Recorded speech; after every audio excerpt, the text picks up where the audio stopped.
इसके अलावा और भी क्या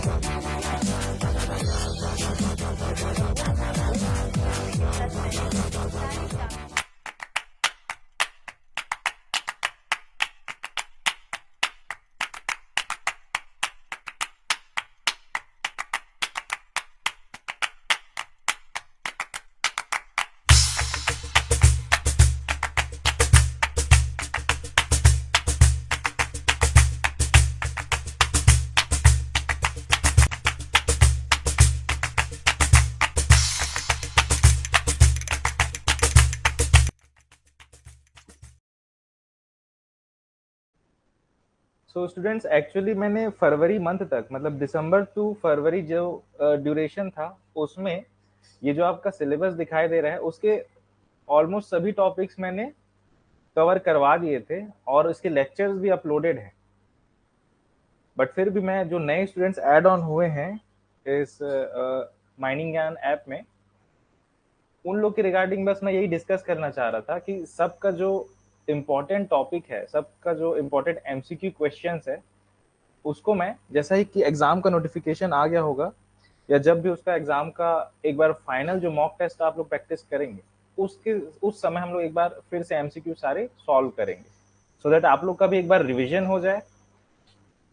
ठीक है, आज की जो क्लास होगी, जो सेशन होगा, उसमें बस मैं यही डिस्कस करना चाहूंगा कि कौन कौन से टॉपिक का वेटेज ज्यादा है। और बेसिकली एज आपको ज्यादा फोकस करना है माइनिंग वाले पार्ट में, इलेक्ट्रिकल इंजीनियरिंग वाले पार्ट में, जैसे कि जो बेसिक कॉन्सेप्ट्स है, सर्किट लॉज हैं, इलेक्ट्रिकल मशीन्स है, जनरेशन, ट्रांसमिशन, डिस्ट्रीब्यूशन का टॉपिक है, यूटिलाइजेशन ऑफ इलेक्ट्रिकल एनर्जी, ये कुछ एक टॉपिक्स हैं, इन पे ज्यादा आपको ध्यान देना है। इलेक्ट्रिकल से इसमें से ज्यादा क्वेश्चंस पूछे जाते हैं, तो वही आज की क्लास में मैं थोड़ा सा बताना चाहूंगा आप लोग को। और इसके रिगार्डिंग एक मल्टीपल चॉइस क्वेश्चन के रिगार्डिंग बहुत अच्छी किताब है, वो आर के राजपूत की किताब है, जेबी गुप्ता की किताब है, वो दोनों मैंने आपके स्टडी मटेरियल में पहले ही अपलोड कर दिया है। तो उसके क्वेश्चंस आप लोग लगाइए, जितने ज्यादा आप लोग उसके क्वेश्चंस रिगार्डिंग इस टॉपिक्स पे, जैसे कि बेसिक कॉन्सेप्ट वाले टॉपिक, मशीन्स के टॉपिक, सर्किट लॉज के टॉपिक, इन सारे टॉपिक के एमसीक्यू सबसे पहले आप लोग अटेम्प्ट कीजिए। वहां से अगर कुछ डाउट्स आपको आता है तो आने वाले समय में हम लोग फिर से एक और क्लास कर लेंगे उस पर्टिकुलर लेक्चर के रिगार्डिंग। आई थिंक 22 या 23 लेक्चर्स में मैंने कोशिश किया है कि ये पूरा इलेक्ट्रिकल का सिलेबस कंप्लीट हो जाए, और बहुत ज्यादा इन डेप्थ जो एमसीक्यूज होते हैं उसको ज्यादा मैंने सॉल्व नहीं करवाया है, क्योंकि ये आपका मतलब एकदम सेकेंडरी का भी सेकेंडरी टॉपिक रह जाता है इलेक्ट्रिकल इंजीनियरिंग का। ठीक है, अगर आपका सिलेबस देखा जाए तो उसमें भी मैकेनिकल वाला पोर्शन बहुत ज्यादा हो जाता है, इलेक्ट्रिकल इंजीनियरिंग का बहुत छोटा सा ही पोर्शन रहता है।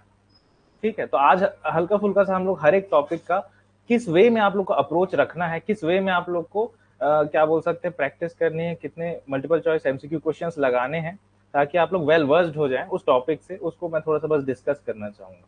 बाकी सारी चीजें, सारा जो स्टडी मटेरियल है वो लेक्चर वाइज भी अपलोडेड है, एमसीक्यू की बुक्स भी अच्छी हैं जो अपलोडेड मैंने पहले ही कर दी है। ओके, तो बेसिकली मैं सिर्फ एक रास्ता बताने की कोशिश करूंगा कि आप लोग को अपना जो प्रिपरेशन है वो किस वे में करना है, कौन से टॉपिक्स पे ज्यादा ध्यान देना है और किस टॉपिक्स को छोड़ना है। हाँ, एमसीक्यू बुक के लिए आप लोग जेबी गुप्ता की जो बुक है वो देख सकते हो, और है आर के राजपूत, उसकी भी देख सकते हो बुक। मैं एक बार टाइप भी कर देता हूँ, जेबी गुप्ता एंड आर के राजपूत, ये दोनों अलग बुक हैं, बट दोनों का जो लेवल है बेसिक जेई उस लेवल का है। और इससे भी अगर आप लोग क्या बोल सकते हैं, आईटीआई और डिप्लोमा लेवल के अगर किताबों की बात करें तो उसके लिए आप लोग एमएल अनवानी की बुक रेफर कर सकते हैं। आईटीआई लेवल के लिए एमएल अनवानी, जेबी गुप्ता और आर के राजपूत के जो एमसीक्यू की बुक मिलती है मार्केट में, उसमें से भी आप लोग हर एक टॉपिक को मत बनाइएगा इन डेप्थ, उसमें भी बहुत ज्यादा दिया है कॉन्सेप्ट। अब जैसे पावर इलेक्ट्रॉनिक्स को बेकार में क्यों बनाओगे आप लोग, या पावर सिस्टम का जो सेकंड पार्ट होता है जिसमें स्विच गियर है, प्रोटेक्टिंग डिवाइसेस हैं, वो सब की प्रिपरेशन आप बिल्कुल मत कीजिए, सिर्फ पावर सिस्टम 1 की प्रिपरेशन कीजिए। और हाँ, एक और इम्पोर्टेंट टॉपिक है जैसे कि मीजरिंग इंस्ट्रूमेंट्स, इसको भी आज हम लोग डिस्कस कर लेते हैं कि आपको एक्चुअल में क्या, कौन सी चीज पढ़नी है, किसके एमसीक्यू ज्यादा सॉल्व करनी है। सबसे पहले अगर हम लोग देखें तो बेसिक कॉन्सेप्ट वाला जो एमसीक्यू अगर आप लगाना चाहो तो आप लोग को ज्यादातर फोकस करना होगा इलेक्ट्रॉन्स क्या होता है, चार्जेस क्या होते हैं, ठीक है। जैसे इलेक्ट्रॉन है उसके चार्जेस कितना होता है 1.6 इंटू 10⁻⁻19 कूलम्स। तो इलेक्ट्रॉन ये होता है, उसकी प्रॉपर्टीज क्या है, उसके चार्ज क्या होता है, कैसे कंडक्टर में इलेक्ट्रॉन मूव करता है, ये सारे रिलेटेड आपको एमसीक्यूज लगाने की ट्राई करनी चाहिए। जैसे अगर कोई कॉपर का कंडक्टर है, ठीक है, सपोज ये कंडक्टर है कॉपर का है, इसमें अगर एक करंट फ्लो हो रही है, वो भी डीसी करंट, तो एक्चुअल में क्या हो रहा है, एक इलेक्ट्रॉन जो है वो किसी खास डायरेक्शन में मूव करने की कोशिश कर रहा है। इसके रिगार्डिंग ही बहुत कॉन्सेप्ट आ जाते हैं जिसको हम लोग बेसिक कॉन्सेप्ट के अंडर रख सकते हैं। अब अगर कोई इलेक्ट्रॉन मूव कर रहा है किसी कंडक्टर से, तो डेफिनेटली वो इजिली मूव नहीं कर रहा है, उसको कुछ ना कुछ रेजिस्टेंस उस कंडक्टर में महसूस हो रहा है, और उसी रेजिस्टेंस या अवरोध को हम लोग आर से डिनोट करते हैं, जिसका फॉर्मूला है resistivity into length by area. सबसे बेसिक कॉन्सेप्ट आपका यहीं से निकल के आता है। अगर आप लोग कभी भी इलेक्ट्रिकल इंजीनियरिंग की कोई भी एमसीक्यू, कोई भी एग्जाम अगर आप लोग फाइट कर रहे हो तो। चैट में आ रहा है कि डाउनलोड नहीं हो रहा है एमसीक्यू। ओके ठीक है, मैं एक बार री अपलोड उसको कर देता हूँ, उस बुक को ही अपलोड कर देता हूँ दोबारा, तब जाके वो क्लियर हो जाएगा। ठीक, तो एमसीक्यू जो है आप लोग इस टॉपिक से रिलेटेड यानी कि रेजिस्टेंस के टॉपिक से ज्यादा एमसीक्यूज आप लोग सॉल्व करने का कोशिश कीजिएगा। वैसे भी आप लोग ये ट्राई कर सकते हैं कि आप डायरेक्टली गूगल पे जाइए और आर के राजपूत की बुक सीधा आप डाउनलोड वहां से कर सकते हो, आर के राजपूत एमसीक्यू इलेक्ट्रिकल इंजीनियरिंग, वो भी आपको डायरेक्टली मिल जाएगी बुक। या फिर एस के कटारिया की जेबी गुप्ता है, उसको भी आप लोग डायरेक्टली गूगल से डाउनलोड कर सकते हैं। बेसिक कॉन्सेप्ट में आप लोग इस टॉपिक यानी रेजिस्टेंस के टॉपिक पे बहुत ज्यादा ध्यान दीजिएगा कि रेजिस्टेंस को कैसे जोड़ा जाता है। रेजिस्टेंस को दर्शाया जाता है इस टाइप के सिंबल से या इस टाइप के सिंबल से, ठीक। ये भी रेजिस्टेंस है आर, ये भी रेजिस्टेंस है आर। बेसिक कॉन्सेप्ट में एक और चीज आती है कि रेजिस्टेंस को आप सीरीज और पैरेलल में कैसे जोड़ते हैं। जैसे अगर दो रेजिस्टेंस है तो उसको कैसे सीरीज पैरेलल में जोड़ते हैं, और इक्विवेलेंट उसका क्या रेजिस्टेंस आता है। जैसे कि अगर मैं इस नेक्स्ट टॉपिक में जाऊं, जैसे आप देख सकते हैं ये कॉम्बिनेशन ऑफ रेजिस्टेंस है, इसका कुछ एक इक्विवेलेंट आर इक्विवेलेंट रेजिस्टेंस भी होगा, क्योंकि ये तीनों रेजिस्टेंस आपस में पैरेलल में जुड़े हुए हैं। तो इसके टाइप के, इसी टाइप के बहुत सारे क्वेश्चंस आपको एमसीक्यू में सॉल्व करने हैं। वो कौन सी किताब है मैं डायरेक्टली लिंक भी दे दूंगा, या गूगल में आप लोग सर्च भी कर सकते हैं। बट इसके रिगार्डिंग कि कैसे रेजिस्टेंस को कनेक्ट करना है सीरीज में कि पैरेलल में, उससे बहुत ज्यादा क्वेश्चंस आपको सॉल्व करना है। एक और चीज, सर्किट के नियम या सर्किट के जो लॉ, किस नियम से यहां से अगर मैं बैटरी जोड़ रहा हूं जिसकी पोलैरिटी प्लस माइनस है, तो इस दिशा में करंट जाएगी। अब ये इसी दिशा में क्यों जा रही है, ये जानने के लिए आपको थोड़ा सा सर्किट लॉस पढ़ना पड़ेगा। थोड़ा सा जो मैं लेक्चर अपलोड किया हूँ वीडियो लेक्चर, उसको एक बार दोबारा से देखिए, ठीक। अब जैसे ही ये करंट यहाँ से मूव करेगा आई, तो ये इसके अराउंड एक पोटेंशियल ड्रॉप क्रिएट करेगा। इस पोटेंशियल ड्रॉप का जो मान है या वैल्यू है वो हम लोग कैसे निकाल सकते हैं, voltage is current into resistance. मतलब ये जो रेजिस्टेंस 250 ओम आपको दिखाई दे रहा है, उसको आपको मल्टीप्लाई करना है करंट से, तब जाके आपको ये 250 जो ओम है उसके अक्रॉस कितना वोल्टेज ड्रॉप हुआ है वो पता चल जाएगा। सर्किट लॉ में एक और चीज होता है, किरचॉफ्स वोल्टेज लॉ और किरचॉफ्स करंट लॉ, केसीएल और केवीएल। इसका भी डेफिनेशन आपको कई बार बहुत से एग्जाम्स में देखने को मिलेगा। इसका बेसिक एप्लीकेशन तो यही है कि कितना वोल्टेज कोई सोर्स ड्रॉप कर पा रहा है किसी रेजिस्टेंस के अक्रॉस, क्योंकि हमेशा ये देखने को आया है कि V source is equal to V drop. और टोटल जो कभी भी आप लूप में अगर आप ऐसे जाओगे और वोल्टेज सम करोगे तो वो आपको टोटल 0 मिलता है, और यही केवीएल इक्वेशन है। नेक्स्ट आता है केसीएल, मतलब किरचॉफ्स करंट लॉ। ये बताता है कि अगर आप बहुत सारे तारों को आपस में एक जंक्शन से जोड़ोगे, और यहां से अगर करंट एंटर हो रहा है, यहां से करंट एंटर हो रहा है I1 और I2, तो इन दो दिशा से I3 और I4 अगर निकल रहा है, तो इस जंक्शन पे, इस नोड पे अगर आप केसीएल इक्वेशन लगाओगे तो वो कुछ इस प्रकार का होगा, I1 incoming current plus I2 incoming current should be equals to I3 outgoing current plus I4 outgoing current. I incoming at a junction should be equals to I out from that junction. मतलब incoming current should be equals to outgoing current. ठीक, तो ये KCL का basic statement था। इसी type की चीजें, हाँ, इंपॉर्टेंट टॉपिक्स दोबारा रिपीट करना। हाँ, हम लोग इंपॉर्टेंट टॉपिक्स पे ही चल रहे हैं। तो इम्पोर्टेंट, ये जो मैंने अंडरलाइन किया वो सारे बहुत इंपॉर्टेंट टॉपिक्स हैं। इसके ज्यादा एमसीक्यूज आपको लगाने हैं। जैसे बेसिक कॉन्सेप्ट, जिसमें इलेक्ट्रॉन क्या होता है, कंडक्टर क्या होता है, कंडक्टर में इलेक्ट्रॉन जब फ्लो होता है तो उसमें रेजिस्टेंस की प्रॉपर्टी कैसे आती है, वो सारी चीज। फिर सर्किट में जो नियम होता है, जैसे कि KCL, KVL, maximum power transfer theorem, ये सारी चीजें।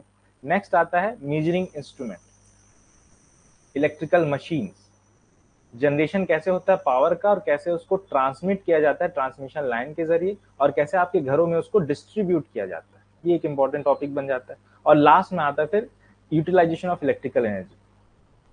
इन पे आप लोग पहले ज्यादा वेटेज दीजिए, एंड देन उसके बाद बाकी कुछ अगर छूट रहा है टॉपिक तो उस पर आप जाइए। तो जैसा कि मैं डिस्कस कर रहा था, सर्किट लॉज में आप लोग को ज्यादा वेटेज देना है केसीएल पे, Kirchhoff's voltage law, Kirchhoff's current law, maximum power transfer theorem. ठीक, नेक्स्ट आते हैं हम लोग एसी फंडामेंटल्स पे।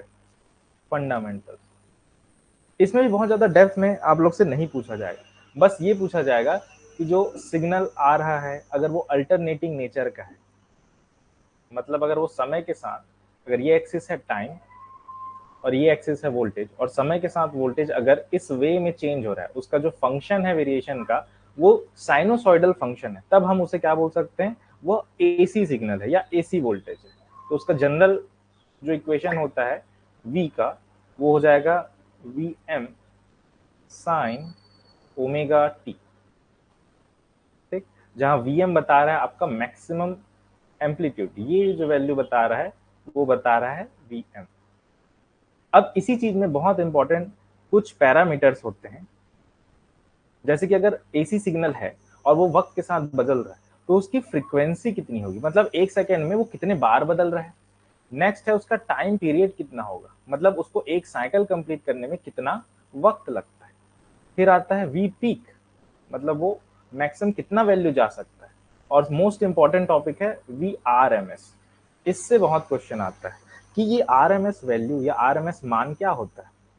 ठीक, और वी आर एम एस और वी पीक के बीच क्या रिलेशन होता है, इसके बहुत सारे टॉपिक, इसके क्वेश्चन भी हम लोग बहुत सारे किए हुए हैं, तो उससे भी आपको समझ आ जाएगा। और एक और चीज, अगर कोई रेजिस्टर है उसमें आप एसी करंट भेजोगे तो उसमें पावर जो डिसिपेट होगा उसको कैसे नापा जाए, उसका मान क्या होगा, तो ये भी हम लोग सॉल्व किए थे। जैसे कि P is equal to voltage current और cosine of phase angle between V and I, ये सारी चीजें।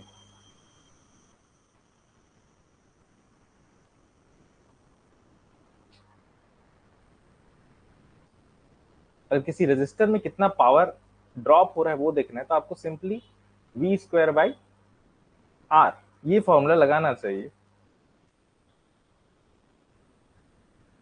दूसरा आप लगा सकते हो I स्क्वायर R।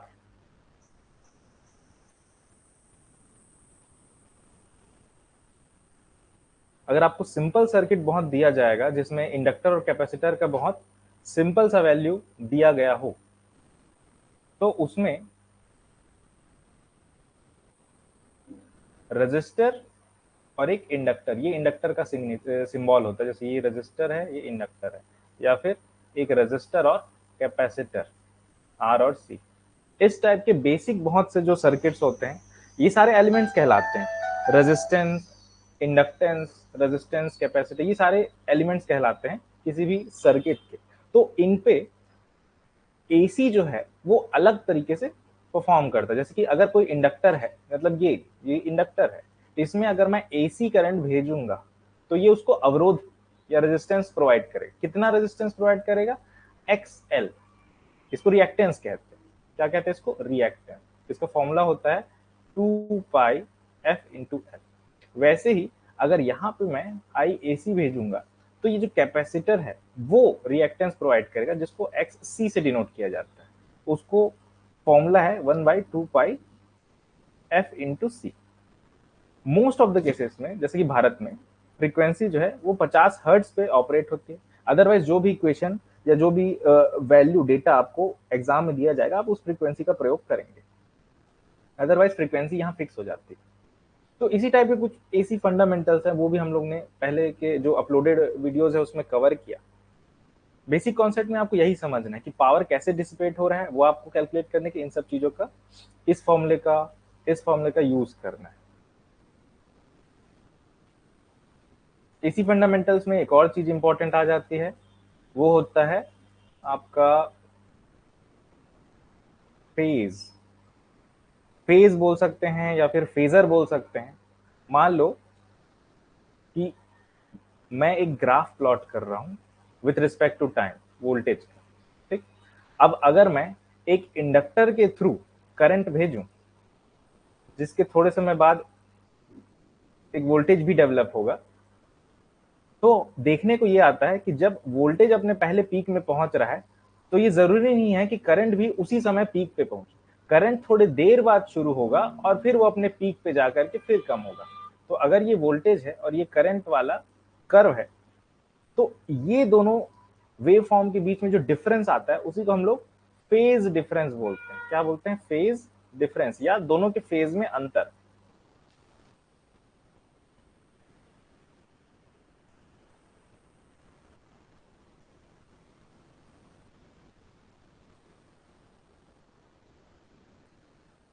और सबसे बेसिक क्वेश्चन यही पूछा जाता है कि अगर एक रेजिस्टेंस और इंडक्टर को सीरीज में जोड़ा जाए, तो उसमें जो करंट है वो लैग होगा, लीड होगा, लैग होगा, लीड होगा, या सेम फेज में होगा।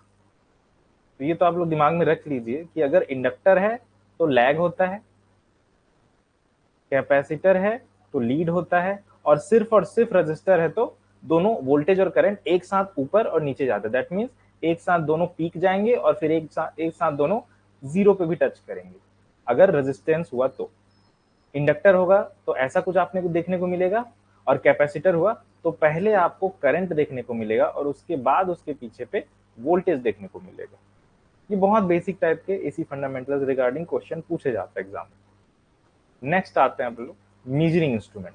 तो मीजरिंग इंस्ट्रूमेंट में तो बहुत टाइप के इंस्ट्रूमेंट होते हैं। अगर आप इलेक्ट्रिकल इंजीनियरिंग में देखें, आपको करंट मेजर करना है, वोल्टेज मेजर करना है, पावर मेजर करना है, पावर फैक्टर मेजर करना है, ठीक है, एनर्जी मेजर करनी है, तो ये बहुत सारी चीज होती है। अगर आप हर एक चीज का एक एक इंस्ट्रूमेंट या डिवाइस पढ़ने जाएंगे तो बहुत ज्यादा वो लेंदी हो जाएगा।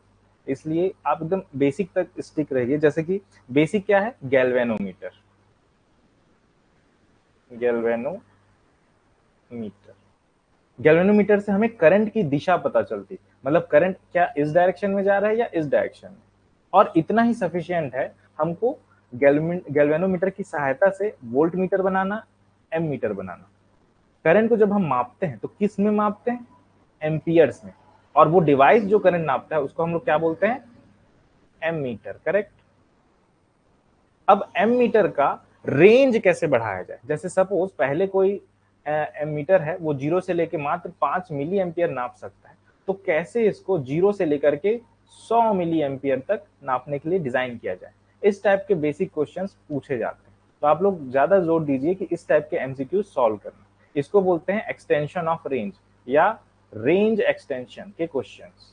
रेंज एक्सटेंशन, इसके क्वेश्चंस तो आएगा ही डेफिनेटली।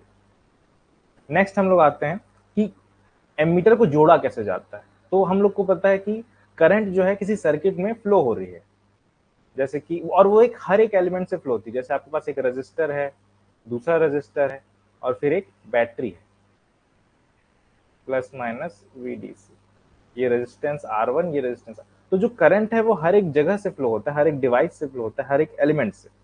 तो देयरफॉर हम लोग जो एमीटर है उसको सर्किट में सीरीज में लगाते हैं, और जो वोल्ट मीटर होता है उसको हमेशा किसी भी डिवाइस के एलिमेंट के पैरेलल में लगाते हैं, ठीक। तो ये बहुत बेसिक क्वेश्चन बन के आता है कि एमीटर को कैसे जोड़ा जाता है, वोल्ट मीटर को कैसे जोड़ा जाता है।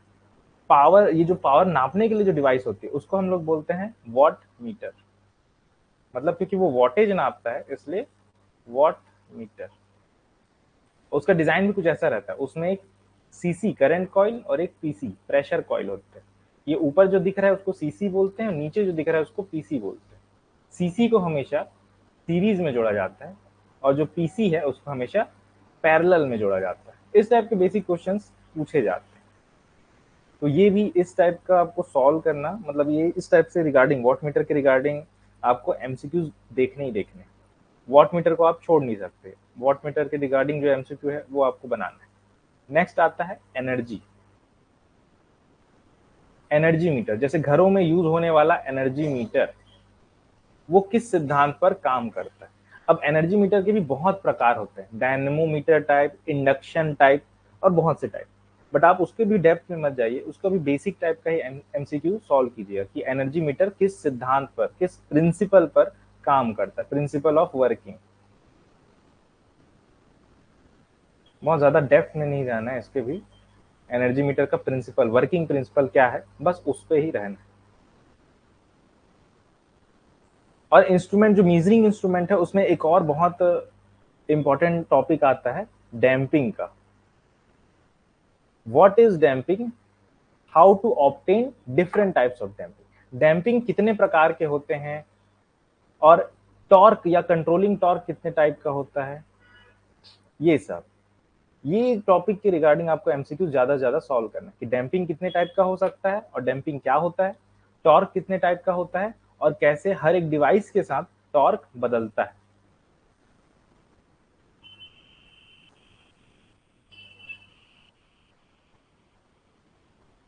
ठीक, तो मेजरिंग इंस्ट्रूमेंट में इतना ही है। हर एक टाइप को मेजर करने वाले डिवाइस के बारे में थोड़ा थोड़ा बेसिक आपको पढ़ना है। नेक्स्ट आता है मशीन्स। ये बहुत इंपॉर्टेंट पार्ट कंस्टिट्यूट करता है इलेक्ट्रिकल इंजीनियरिंग के सिलेबस का। क्योंकि जैसे ही आप मशीन्स के बारे में इमेजिन करते हैं तो आपके पास दो टाइप के मशीन आ जाते हैं। एक ऐसी मशीन जो स्टैटिक होगी, या तो फिर कोई ऐसी मशीन जो रिवोल्यूशन कर रही होगी।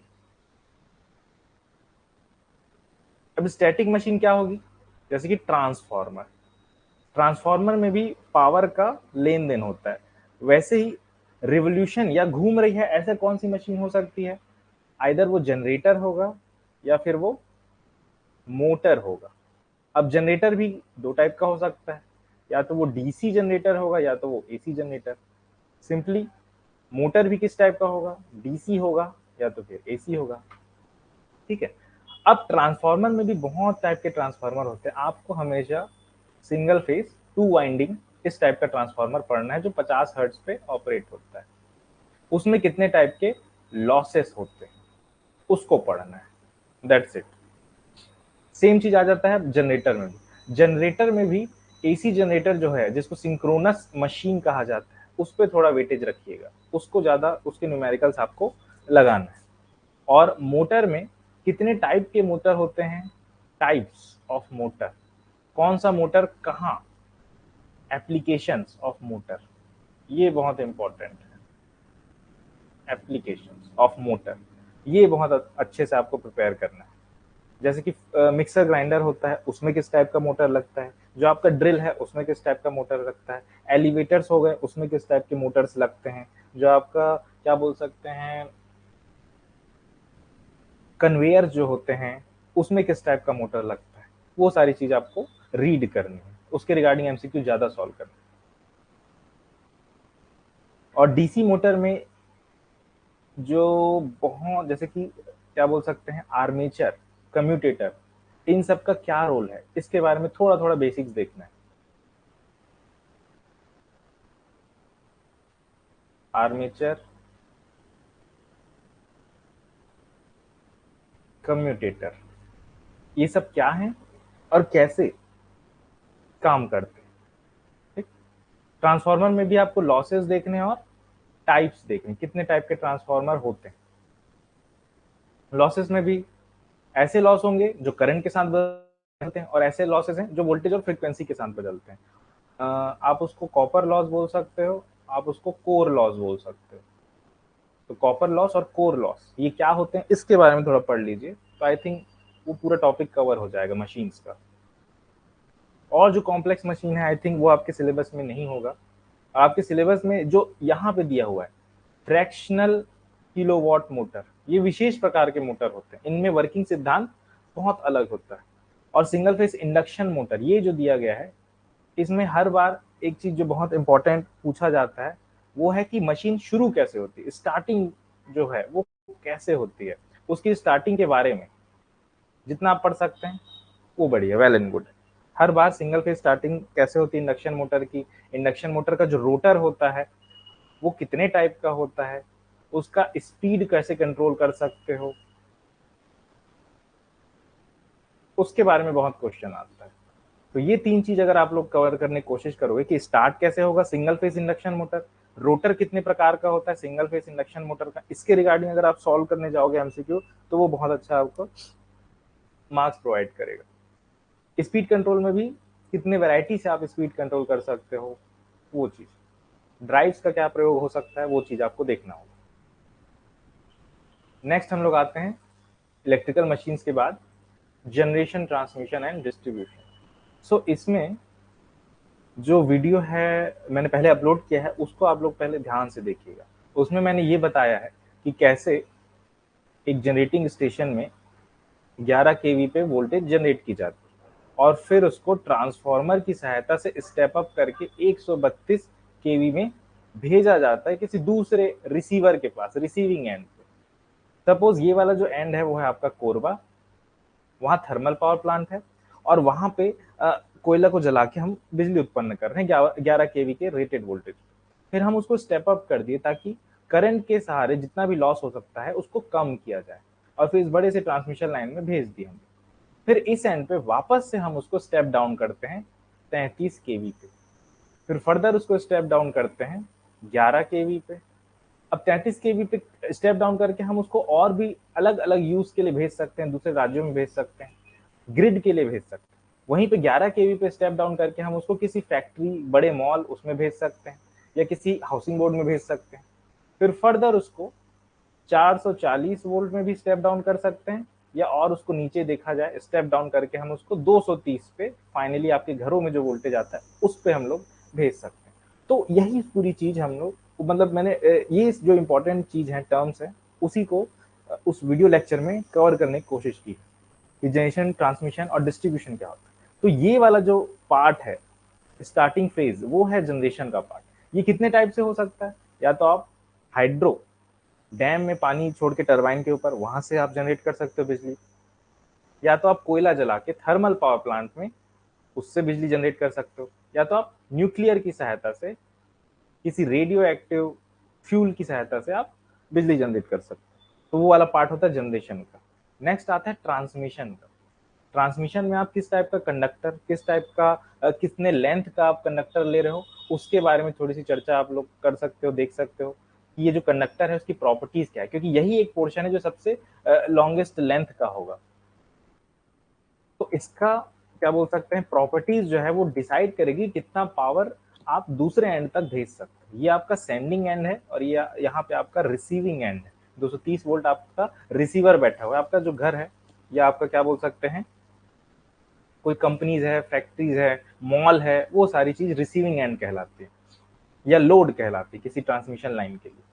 फिर यहाँ फर्दर आप जो डिस्ट्रीब्यूशन वाला एंड देख रहे हैं वहां पे हम लोग सिर्फ मल्टीपल लोड्स लगा करके जो भी पावर भेजा जा रहा है उसको रिसीव कर रहे हैं। तो ये एक इंपॉर्टेंट टॉपिक बन जाता है जनरेशन, ट्रांसमिशन, डिस्ट्रीब्यूशन का। हाँ, यहाँ पे जो यूज होने वाला ट्रांसफार्मर है उसे हम कहते हैं पावर ट्रांसफार्मर। अब पावर ट्रांसफार्मर की खूबी क्या है उसके बारे में थोड़ा आप लोग पढ़ सकते हैं। नेक्स्ट आते हैं यूटिलाइजेशन ऑफ इलेक्ट्रिकल एनर्जी। ये बहुत अच्छा टॉपिक है। इसमें हम देखेंगे कि इलेक्ट्रिकल एनर्जी की सहायता से आप अपने घरों में हीटर जला सकते हैं। नेक्स्ट है इलेक्ट्रिकल एनर्जी की सहायता से आप इंडक्शन हीटिंग भी कर सकते हैं। इंडक्शन हीटिंग जैसा आपका कुकटॉप होता है, इसकी सहायता से आप वेल्डिंग भी कर सकते हैं। इसकी सहायता से रेलवेज, जिसको हम ट्रैक्शन बोलते हैं, रेलवेज या ट्रैक्शन, उसको भी उपयोग में ला सकते हैं।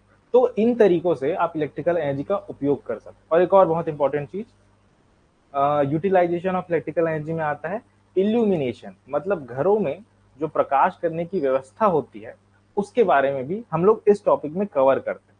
अब इन सब चीजों में से बहुत बार क्या पूछा जाता है, वेल्डिंग में यूज होने वाले मटेरियल या रॉड, ट्रैक्शन में कितने वोल्टेज पे सप्लाई होती है, उसका वर्किंग क्या है, इल्यूमिनेशन में जैसे ल्यूमन क्या होता है, कैंडेला किस चीज का यूनिट या इकाई होती है, वो सारी चीजें बहुत पूछी जाती है। इल्यूमिनेशन से तो बहुत क्वेश्चन पूछे जाते हैं। बल्ब कितने प्रकार के होते हैं, नियॉन या हेलोजन लैंप, उसकी वर्किंग पूछी जा सकती है, उनमें यूज होने वाला इलेक्ट्रोड के बारे में पूछा जा सकता है, वगैरह वगैरह। अब जैसे हीटर है, हीटर में से बहुत ज्यादा अगर आपको गर्मी लेकर के आनी है तो उसके हीटिंग कॉइल को किस चीज से बनाना चाहिए ताकि वो पिघले भी नहीं। तो इस तरह के क्वेश्चन बहुत पूछे जाते हैं। ये सारी उस किताब में दिया है, जेबी गुप्ता की बुक में भी दिया है, आर के राजपूत वाली बुक में भी दिया है, आप उसमें देख सकते हैं।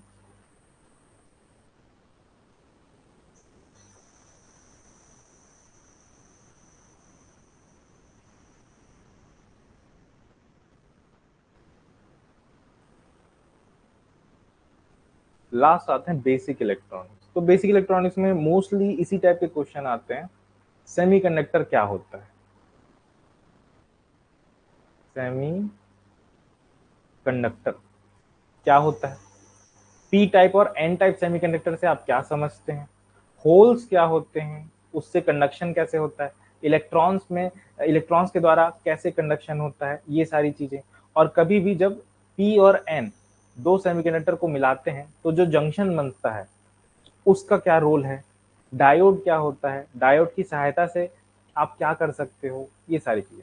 जैसे कि डायोड की सहायता से हम एक रेक्टिफायर बना सकते हैं, फिर रेक्टिफायर का काम क्या होता है, वो एसी को डीसी में कन्वर्ट करता है। तो इस तरह के बहुत बेसिक क्वेश्चंस पूछे जाते हैं।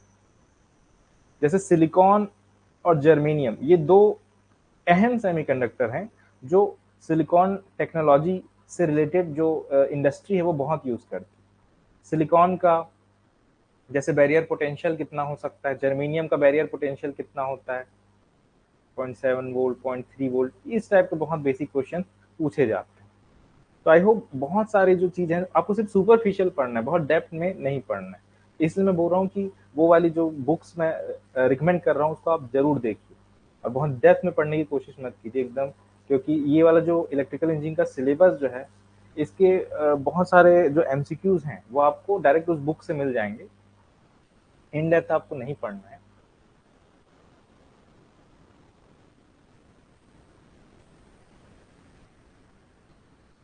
यू कैन सर्च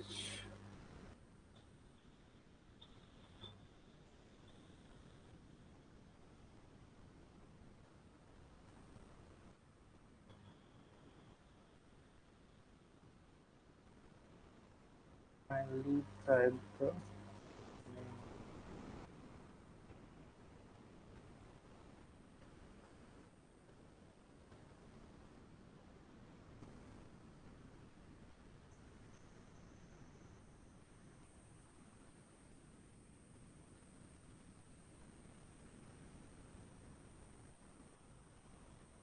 अगर आप डायरेक्टली बुक गूगल करेंगे तब भी आपको मिल जाएगी।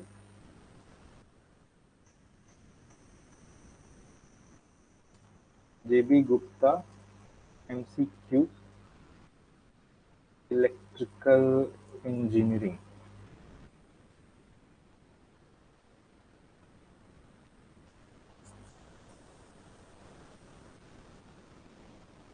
तो आई होप ज्यादा इंटरेक्शन जो है वो आप लोग की साइड से आना चाहिए, सो दैट मैं आगे आने वाले समय में और भी वीडियो लेक्चर्स मतलब आप लोग की रिक्वायरमेंट के हिसाब से बना सकूं। तो मैंने वही बताया जैसे कि जो टॉपिक्स हैं, जो सिलेबस है वो यही होने वाला है और इसमें से भी इम्पोर्टेंट जो है वो यही सब है। अब इनमें से एक बार रीड करने के बाद अगर आप लोगों को कहीं दिक्कत आ रही है या वीडियो लेक्चर में कहीं कोई डाउट्स आ रहे हैं तो वो वाला वीडियो लेक्चर हम लोग दोबारा रिपीट करेंगे जिसमें बेसिकली आपके सारे जो डाउट्स हैं उसको टैकल करने की कोशिश करेंगे।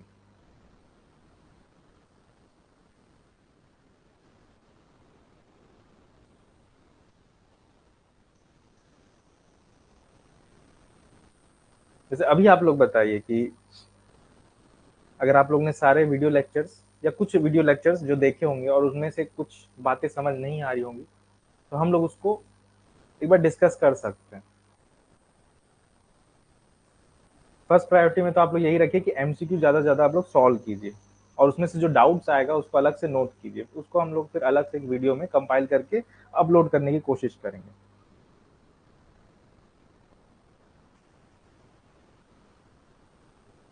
आप लोग की तरफ से कोई डाउट है तो एक बार पूछ लीजिए। मेरे को ये सेशन बस इसलिए रखना था क्योंकि जब मैं वीडियोस बना रहा था तब बहुत कम स्टूडेंट्स ज्वाइन हुए थे। अभी क्या है, बहुत से स्टूडेंट्स ज्वाइन हो गए हैं, उन लोग भी कुछ उनके भी मन में डाउट्स आ रहा है तो उसको उन लोग जल्दी जल्दी सॉल्व करना चाह रहे हैं। सो बेस्ट अप्रोच तो यही होगा कि सेलेक्टिव टॉपिक्स को सेलेक्टिव सब्जेक्ट या बुक से पढ़ें। स्टैंडर्ड बुक्स तो मैं अभी रेफर नहीं करूंगा आप लोग को, क्योंकि उसमें बहुत ज्यादा डेप्थ में चीजें दी हुई है, उतना पढ़ने की जरूरत भी नहीं। आप लोग डायरेक्टली बेसिक कॉन्सेप्ट पढ़िए और उसके मल्टीपल चॉइस क्वेश्चन एमसीक्यूज बहुत ज्यादा सॉल्व कीजिए।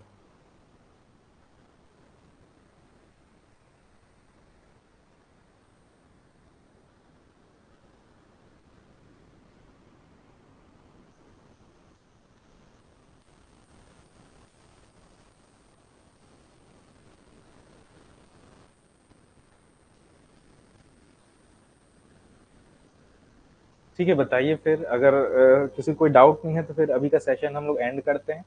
बाकी ग्रुप में तो आप देख ही सकते हैं, किसी को कुछ लगेगा तो वो डायरेक्टली मैसेज कर दे ग्रुप में, बुक रीड करने के बाद या टॉपिक्स देख लेने के बाद मैसेज कीजिएगा कि कहाँ डाउट आ रहा है। कई एक वीडियो लेक्चर्स में जो आवाज है बीच में कट जा रही है या कुछ कॉन्सेप्ट है जो मिसिंग है वो समझ नहीं आ रहा है, तो उसके रिगार्डिंग दोबारा उस वीडियो को मैं एक्सप्लेन कर दूंगा या उस पर्टिकुलर कॉन्सेप्ट को दोबारा मैं डिस्कस कर लूंगा आप लोग के साथ।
ओके देन एंड करते हैं। अगर कोई डाउट होंगे तो आप ग्रुप में मैसेज कर दीजिएगा। ओके।